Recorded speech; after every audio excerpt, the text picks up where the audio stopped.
மறைநூல் அறிஞர், பரிசேயர் ஆகியோரின் நெறியை விட உங்கள் நெறி சிறந்திருக்கட்டும்.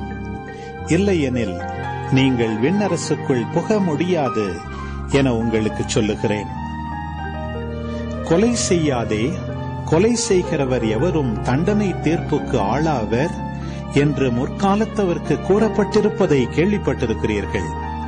ஆனால் நான் உங்களுக்கு சொல்லுகிறேன், தம் சகோதரர் சகோதரிகளிடம் சினங்கொள்கிறவர் தண்டனை தீர்ப்புக்கு ஆளாவார்.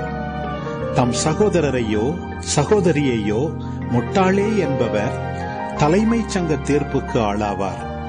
அறிவிலியே என்பவர் எரிநரகத்துக்கு ஆளாவார்.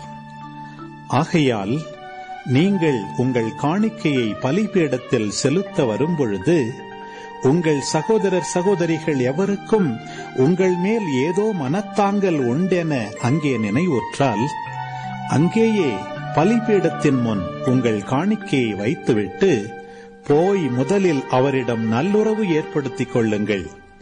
பின்பு வந்து உங்கள் காணிக்கையை செலுத்துங்கள். உங்கள் எதிரி உங்களை நீதிமன்றத்துக்கு கூட்டிச் செல்லும் போது வழியிலேயே அவருடன் விரைவாக உடன்பாடு செய்து கொள்ளுங்கள். இல்லையேல் உங்கள் எதிரி நடுவரிடம் உங்களை ஒப்படைப்பார். நடுவர் காவலரிடம் ஒப்படைக்க நீங்கள் சிறையில் அடைக்கப்படுவீர்கள்.